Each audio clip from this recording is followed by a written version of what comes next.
After a month of unsettling conflict since the ordered invasion of Ukraine by Russia, the European student think tank has decided to bring about the experiences of those affected by the war in order to better understand how this conflict is perceived by them. We are pleased to be joined today by Maria and Dimitri, admins of the page With Ukraine, who in the past month have been committed to help their country by shedding light on what is happening on the ground while countering misinformation. Maria founded the page With Ukraine in the context of Putin's growing threats of a full-scale invasion of Ukraine. Her intention was to use social media as a tool to describe the real state of events happening in her country. Soon after the invasion of Ukraine was confirmed on the 24th of February, the account grew in popularity, and as of now, it has more than 400,000 followers on Instagram. People all over the world sought more and more information, not only to get a grasp of what was happening on Europe's outskirts, but also to echo messages of peace and respect for democratic values. Later in time, she was joined by Dimitri and several other members who have worked relentlessly over the past weeks to bring the truth to Ukraine's fight for freedom and independence. Maria and Dimitri, thank you both for being here with us today.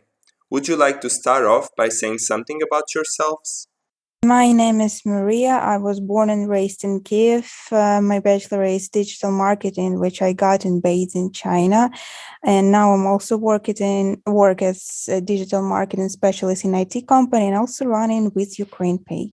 I am Dmitry, born and raised in Mariupol. For the last 10 years, I've been living in Kiev, the capital of Ukraine. I have a degree in English literature and language, and I'm a musician.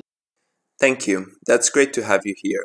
So, the first thing I would like to discuss with you today is when it all started. President Putin's recognition of the self-proclaimed territories of Donetsk and Luhansk as independent by the beginning of the week somehow anticipated what soon came to be a full-blown invasion of your country. How did you follow these events, and how would you relate them to the start of the conflict? Putin officially recognized those republics, and it became evident that the next step would be something related to the military actions, because that was kind of a blueprint in the past times when Russia invaded parts of Sakartvelo, which is Georgia. And before that, you have the Transnistria and, yeah, of course, the annexed Crimea, which was also not recognized by the global community. Right. And where did the news of the war meet you both and your families? What came to your mind at that moment? The war met me when I was about to disembark from the train in Odessa. So I woke up at like maybe 5:30, and already in the car, in the train, there was this, the atmosphere was very intense. And 10 minutes in, I heard two blasts somewhere in the distance. So I figured out that, okay, it has begun. I remember that morning, it was 24th of February, 5 a.m. something. I heard some really huge blast nearby my house. I woke up and I realized, yeah, so it started. I remember I just ran to my family, saw this fear, and I just realized that, okay, what should I do now? But also, like, needless to say, my dad, he was in war in Donbass in 2014. So he was always telling me, like, Putin will not stop in this. So he was just telling me and my mom that it's better to move to another city. Like, he knew something will be. And I don't know why, but me and my mom were just like, no, nothing is going to happen, like we didn't even believe till this last time. Picking up on what Maria just said about a common state of denial that the war would actually unfold, did you, Dimitri, share the same feeling? What made you reluctant about the thought of a war breaking out, and what signs made you think otherwise? Well, it didn't feel like the war would actually break out. We saw all the signs, but then our government, I think, tried their best to calm the situation down, maybe to avoid mass panic beforehand. Maybe that was some kind of elaborate move because the US reconnaissance data show that more and more troops are being gathered at the border. The supply staff was also traveling to the border. The military hospitals were being built. Like Russia has made every possible preparation, but still, like to the point where they actually recognized those republics, so-called republics. I think everyone in Ukraine was hoping, or maybe was just in that stage of denial. And also, I was questioning myself while reading all this news before, like, why should they gather all the troops near our borders when Russia is so huge? Like, why even there? And then news about Belarus also gathering their troops. So it's like we are gathered on our borders from all sides. So yeah, that was pretty much anxious for me to reading that. But then yeah, I had this denials like, no, nothing can actually happen. Like, we're living in 21st century. But remaining on how you're perceiving this conflict, how does it feel for you being in a war against Russia, a nation with which you share history, for better or for worse, family and cultural ties? How do you characterize the recent relations between the two countries? Russian Ukrainian relationships are relationships of the oppressor versus the oppressed, and that has been going on for I think more than 300 years.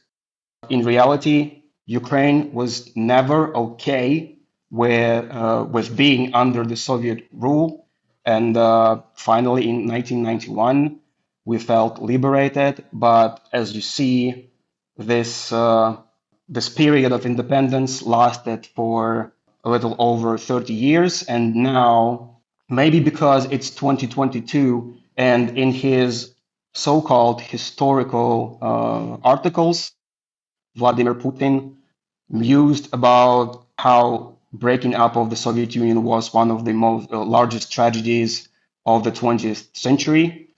And now I think he wants to restore the Soviet Union in the borders, like in the historical borders. But obviously, all of the people of Ukraine treat it as life or death situation, basically. And if we don't defend our freedom and if we don't defend our independence today, people are afraid that they will lose Ukraine forever. Naturally, you have family ties running across the border, but the I think mental difference is still there, cultural difference is still there. It's just the circumstances, like for over 70 years being inside the single border. But all of these years, Ukrainians were fighting and fighting and fighting for their identity, first of all, and then, yeah, ultimately freedom and independence. Well, I think we might speak one language, but our minds are not that similar because now the whole world can see how really we are fighting for our freedom, how we fought for our whole lives, like our whole nation.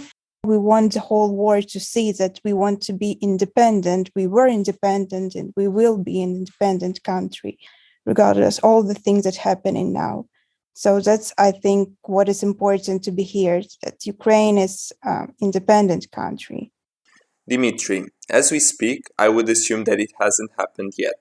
However, it might come the time that you are called to join the army to fight in this war. How does that make you feel? If I'm called to arms, I'll join the ranks of the military or territorial defense forces. Right now, I am fulfilling my mission. When I was 18, there was still conscription army in Ukraine, but due to my health conditions, I couldn't serve back then. And I think somewhere in the military records, it indicated that I am a military interpreter or translator. So basically, what I am doing right now is fulfilling my service to my country, joined by this great team of informational volunteers led by Maria, and we are translating the news from Ukraine, trying to present the image of what is happening here for real. We are trying to counter Russian propaganda, trying to debunk that.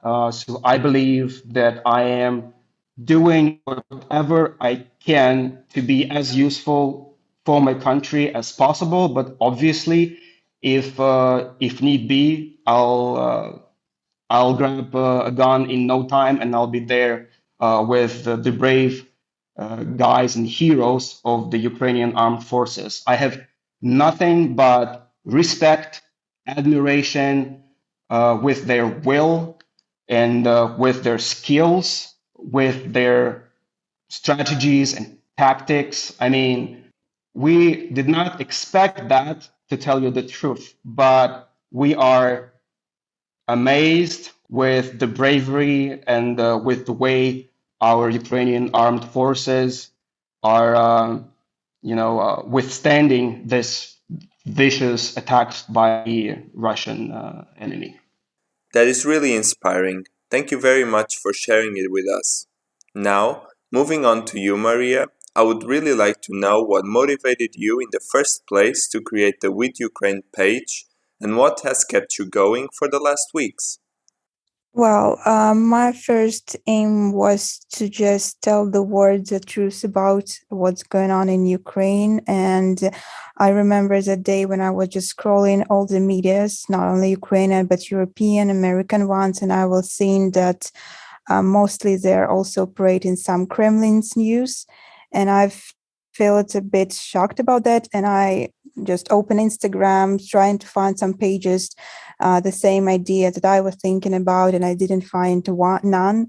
So I just realized that it was my time to create the page. So yeah, then I just also opened a TikTok. I don't know if you scroll to my first post on my page on Instagram, and when I was posting a thing that all this like Gen Z jokes about war are so funny for some people, and I felt a bit shocked about that, so I posted it also. Yeah, and continuously talking about what's making me make me feel.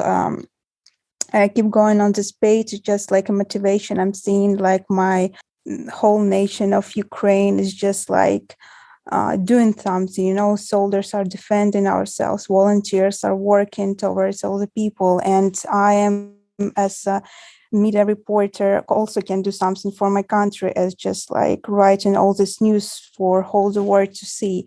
So that's what actually keeps me motivating. Then I'm seeing all these comments and all these likes, reposts, and I'm just thinking that yeah, probably I'm doing the right thing for my country now. And how about you, Dimitri?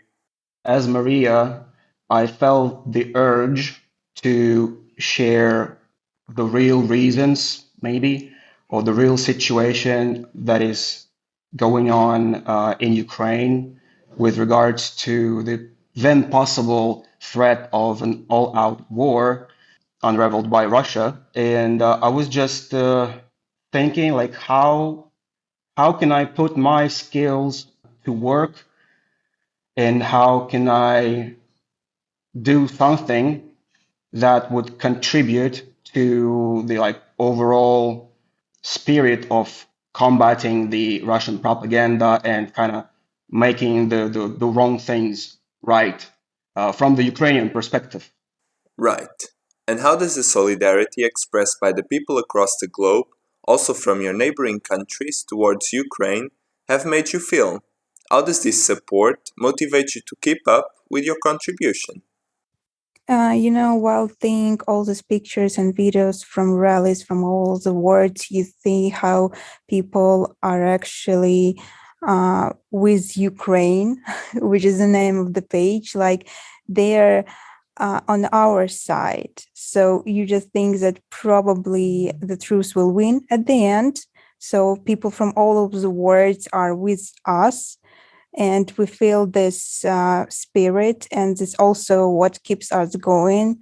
Like we're seeing all their support and help with donations, with things that they are sending. Also, I'm very happy to see how like countries like Poland or Romania or Moldova are greetings our refugees, and also every other country from all over the world. So I'm just happy seeing that people from my country are in a safe place.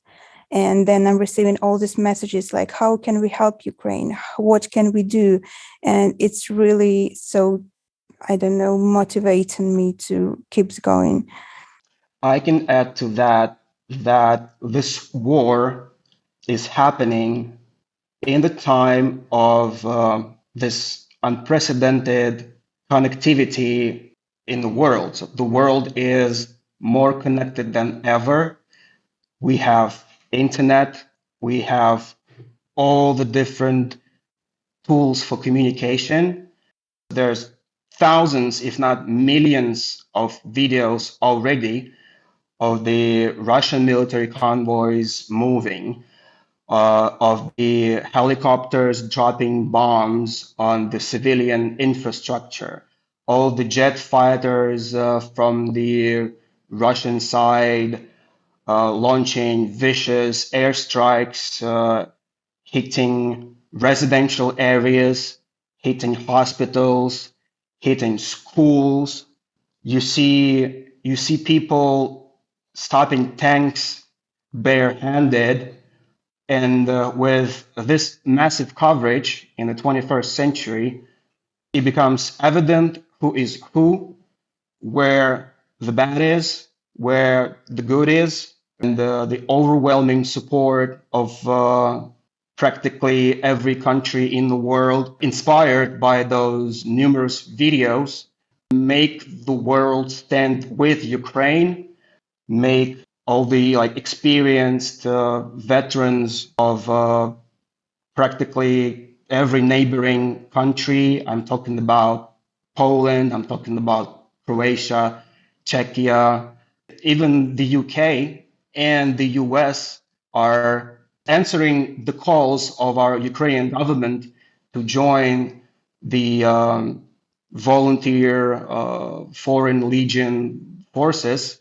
They are all coming here to defend the Western values. And I think now people are realizing that it might not stop in Ukraine. So the threat is real for practically all of Europe. And I think this is why more and more people are standing with Ukraine. I would like to point out and give massive thanks to the people of Sakartvelo, Kartvelians, I mean, Georgian people, right, who suffered, right, annexation and occupation of their territories.